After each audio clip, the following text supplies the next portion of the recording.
Hi Year 11, you have your exam on Paper 1 Section B or Question 5 next week. I am going to be marking that question as I have done for all of your previous exams.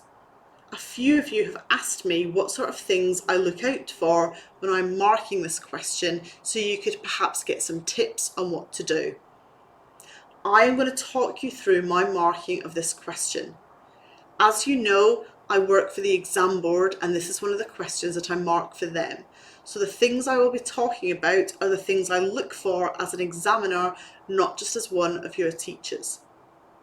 This is not any of your work. I asked the English staff to write some descriptive writing for me, so this piece of writing was written by a member of the English team. Before anybody asks, I am not sure which member wrote this piece. I will be marking it, however, as if it was a 15 or a 16-year-old writing it, because that would make it fairer for you. So I will be treating it like it is one of yours. I'm going to read through first, as I know that the writing is a little bit small on the screen, so hopefully it will make it a little bit clearer to you. So let's read it before I start to mark it, which incidentally is what I do as an examiner. The fierce coastal breeze whipped against his olive skin, and his bare feet pounded upon the gravel-filled soil beneath his feet. A small but noticeable wound had opened up on his heel, and his maroon blood had started to merge with the earth beneath him. Singular red footprints leaving a map for those behind him to eagerly follow. His feet were just a blur, the pace at which he was travelling making it seem almost as if he was levitating. Exposed to the elements for the past 2 days, it had certainly taken its toll on his back. Red, raw, burnt almost crisp to the touch. The relentless sun had angered his flesh, and it showed, almost mirroring the colour of the blood now covering his left foot. He let out a frustrated scream as he tries to seal in the pain he knew that he couldn't afford to stop now. He was an autopilot, now no control. No control needed at this point. His slate grey eyes glazed over and thought about exactly what he had to lose if he couldn't make it to his destination. His wife, his daughter, both would be waiting for him. The high-pitched screech of the aging pickup truck let out a wail 50 yards behind him as the engine revved for one final push. Angry voices vibrated through the cool coastal air. A bullet whistles past him, planting itself into the midsection of a nearby palm tree. A close call. The bullets pierced the flesh of the tree, but its dancing rhythm didn't break, not even for a second. The pickup growled once more. Its prey was just a moving blur of arms, legs, and flesh. Pickups the pace somehow as he makes his final push towards an ever-nearing sunset. The sky was a symphony of colour, an ominous purple, a hopeful pink. The peaceful blue was fading rapidly, fearfully clearing the path for an imposing cloak of darkness that would soon blanket the entire coastline. A steely focus on his face, but legs now morphing from high-powered pistons to rubber beneath him. His lungs cried out for air. More fuel for the tank was desperately needed. The blur now coming into focus, the truck still growling and gaining on him. Gaining, growling, snarling. A flurry of bullets creates an orchestra of destruction around him. A car window shatters, a deadly warning, another close call. He was running out of earth. 10 more seconds. 9. His heartbeat punching at his ribcage. 8. His legs no longer rubber, just jelly.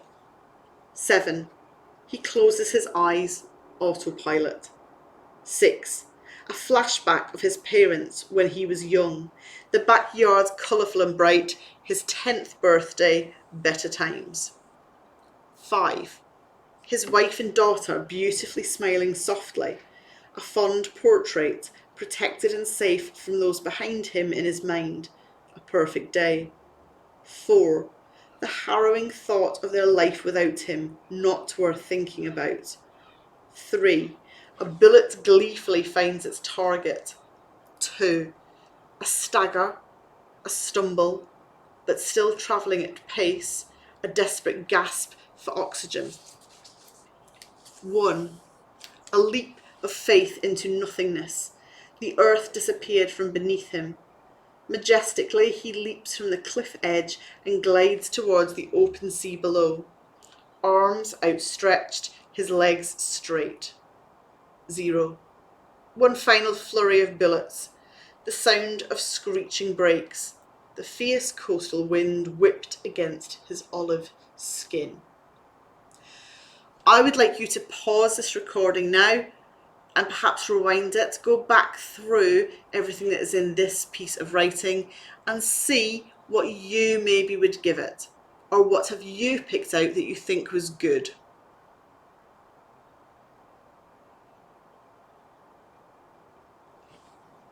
Okay, let's go through what I have noticed. So, the first thing I notice when I look at any piece of text is the structure. We have lots of paragraphs at the top, but then we have this countdown of seconds. So for me as an examiner, this shows that they have tried to use an interesting, I'm just going to turn it on its side, an interesting structure. I know before I even read what that structure is about that it's going to be interesting because it is some form of countdown. So let's go from the top and what I've highlighted and noticed. We've got the fierce coastal breeze whipped against his olive skin as his bare feet pounded upon the gravel-filled soil beneath his feet. So let me just highlight this sentence here because that's what I'm going to focus on. There's several things in this line. Number 1, the fierce coastal breeze. It's descriptive. I can, in my head, imagine what that breeze was like. It's fierce, so it must be harsh. It's a coastal breeze, so it must be very cold. It's by the coast. His olive skin. Again, I now know what his skin tone is. They've told me something specifically about what this character looks like. But we do have some issues with the sentence as well. They've written, his bare feet pounded upon the gravel-filled soil beneath his feet. We have the repetition of the word feet, and I don't like that. It makes the sentence seem a little bit clumsy. The other thing is this is a very long sentence with no punctuation in it. So for me, I'm just going to put a little T and I'm going to write punk, just as a reminder for me that they need to include more punctuation. I carry on reading the paragraph and I see full stops, and then I see this, a semicolon. So I know they've used some complex punctuation. So even though up until that point they've just used full stops, they have used a complex piece of punctuation there. So that's everything from the first paragraph that I've noted or paid attention to. I then move on to the second paragraph where there is something I really like here. Red raw. There's several things I can say about red raw. Number 1, it's an abstract sentence. Number 2, it's alliteration. And number 3, it's plosive letters. And remember, plosive letters is when you have letters you almost have to spit out. Red raw. That sentence really tells me a lot about this character. They are clearly struggling if they've got red, raw skin. I then go on, so they're talking about it in the present. The relentless sun had angered, so it then moves into past, and then he lets out. So I've got a change of tense in that one paragraph.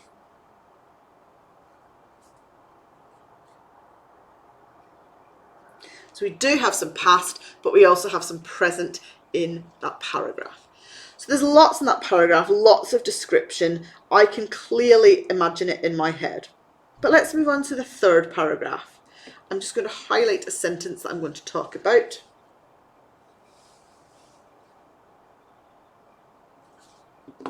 He says he was an autopilot now, no control needed at this point. And we've got a semicolon in the middle there. We've got a hyphen here. There is a little bit of a problem with the hyphen. There should be a space before and after it, but I'm going to let them off with that. They've then used the semicolon before they've repeated the same phrase. This repetition, so I'm just going to write the word repetition. This repetition of the phrase highlights to me that it's an important thing. He had no control, but he didn't need it at this point. We also have an ellipsis there, which again suggests an extended pause, and I like that too. He says his slate grey eyes glazed over. I like that. It's descriptive. I can imagine what he means. It means the person isn't crying. If their eyes glaze over, it sort of means that you've stopped paying attention. You're not really focusing, and that's probably important to this bit of narrative. I then have this bit again, which I really like. His wife, his daughter, both would be waiting for him. We have 3 abstract sentences in a row.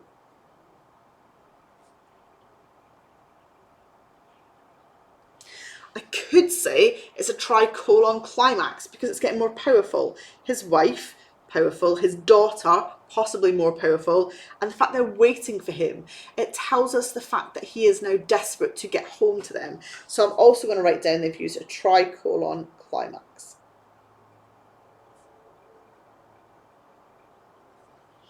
Okay, so we're about halfway through the first page and there's quite a lot that I have spotted. What am I going to look at next? I'm actually going to miss the entire next paragraph out and go to this 4th paragraph where it says, the pickup growled once more, its prey was just a moving blur.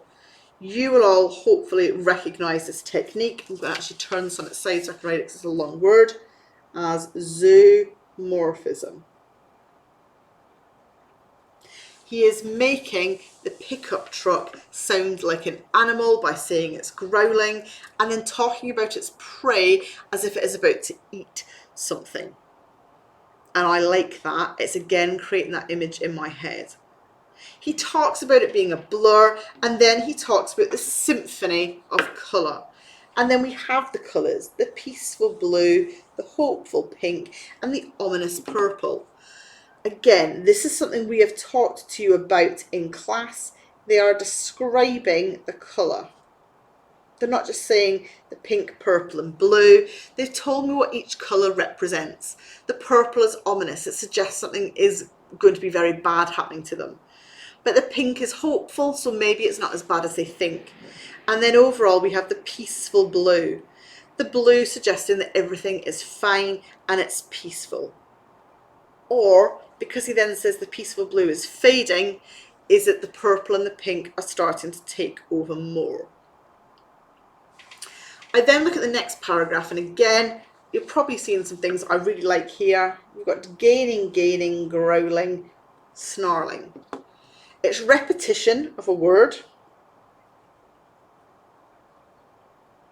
Then there's growling and snarling. It's assonance. It almost sounds like a rhyme. It's not quite a rhyme, but it sounds almost like it should be. And the fact it's in 4 abstract sentences makes it really stand out to me. Again, growling and snarling adds in to the zoomorphism which was used before. So everything so far has been very descriptive. I can really picture it in my head. And then we move on to the interesting structure. He was running out of Earth 10 more seconds.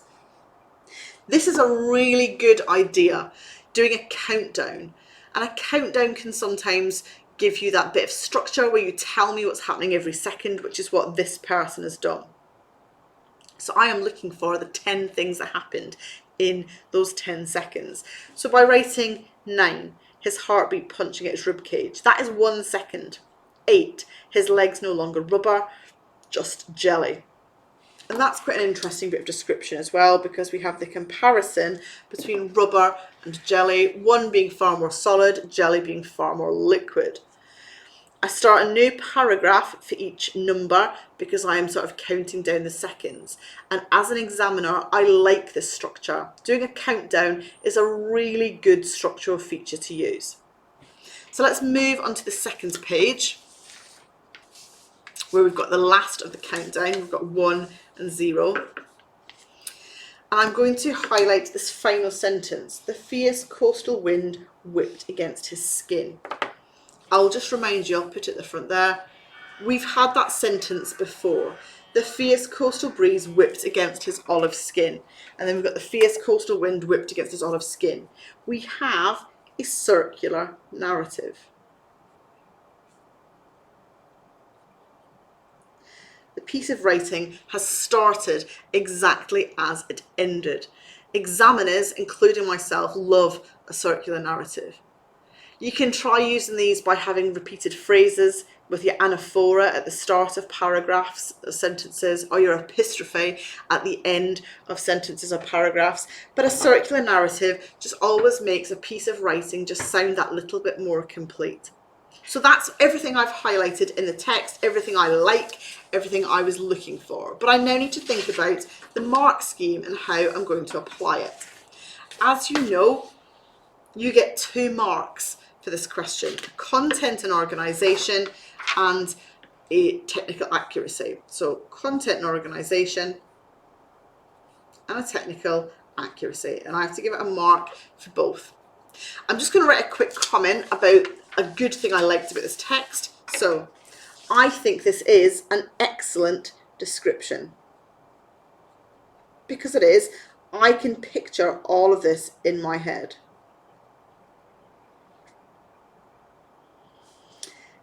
There is an interesting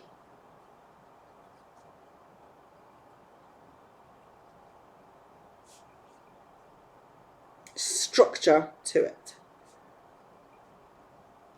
So I've told them what I like. I like the description and I like the actual structure.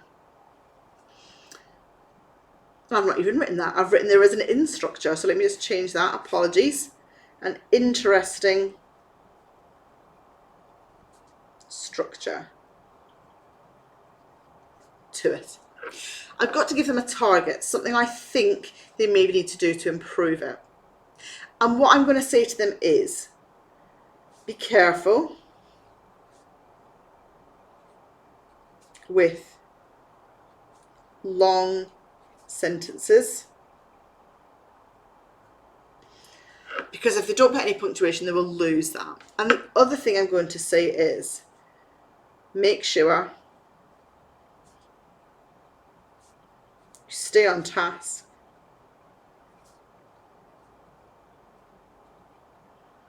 and don't forsake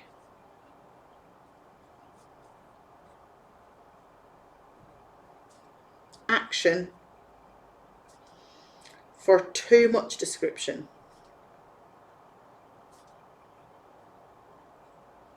Now that sounds a little bit silly, but I'll just go back to this first page I had. If you remember, I didn't even look at that paragraph because I'd had all the descriptive stuff from those first 2. Sometimes there's just a little bit too much description and it just ruins the effect a little bit. But let's look at the mark scheme before I give them the score. As an examiner, I always start on level 3 on the mark scheme, the consistent, clear communication. So for the content, communication is consistently clear. Tone, style and register are clearly and consistently matched to purpose and audience. Increasingly sophisticated vocabulary and phrasing chosen for effect with a range of successful linguistic devices. Yes, they've done that. So I move up a grade to the next one, level 4. I'll look at the lower one first. Content, communication is convincing. Tone, style and register are convincingly matched to purpose and audience. Extensive vocabulary with conscious crafting of linguistic devices. Varied and effective structural features. Writing is highly engaging with a range of developed complex ideas. Consistently coherent use of paragraphs with integrated discourse markers. I think the majority of that has been used. I have a little bit of an issue with this bottom one, with the use of paragraphs and integrated discourse markers. And I think about what else is going on. The purpose, yes, it matches the audience, yes. But I'm just going to look at the one above to see what I think. Communication is convincing and compelling. Tone, style and register are assuredly matched to purpose and audience. Extensive and ambitious vocabulary with a sustained crafting of linguistic devices. I have issues with this. Some of the vocabulary isn't very ambitious. Some of it could be improved. Varied and inventive use of structural features. Don't think we have that. Writing is compelling, incorporating a range of convincing and complex ideas. It does have that. Fluently linked paragraphs with seamlessly integrated discourse markers. Again, we don't have those discourse markers. So it's clearly not got all of that top box. So it must be in this box here. And what I'm actually going to give it is 20 for content and organisation. The reason I've given it 20 is because they don't have that bottom thing there. So it's almost perfect for the lower level 4, but not quite. I then have to give it a technical accuracy mark. You know that's out of 16, and it's here. The majority of people in the country get 10 out of 16. And the reason they do that is because they don't use a full range. So let me start off at 10, because as I've said, I know that's the average for the country. So it's level 3. Sentence demarcation is mostly secured and mostly accurate. Range of punctuation is used, mostly with success. Uses a variety of sentence forms for effect, mostly uses standard English appropriately with mostly controlled grammatical structures. Generally accurate spelling, including complex and irregular words, increasingly sophisticated use of vocabulary. Well, yes, I didn't really see any spelling mistakes. The increasingly sophisticated vocabulary, I've already said, I think there could have been some better words used in some places. Mostly uses standard English, yes it does. Uses the full range of sentence forms for effect, yes it does. Range of punctuation used, mostly with success. I'll come back to that. Sentence demarcation is mostly secure, yes. The range of punctuation is used mostly with success. If I go to the top one, it says a wide range of punctuation used. Well, we have semicolons, full stops and commas, but that's about it. It's not a wide range. So a range of punctuation, yes, just not a wide range. Increasing sophisticated vocabulary, I've already mentioned.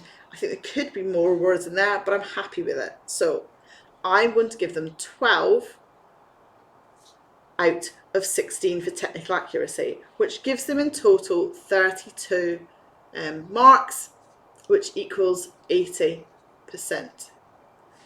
This is quite a good piece of writing, and I'm sure when I was reading it to you, you could tell it was a good piece of writing, but it does let itself down.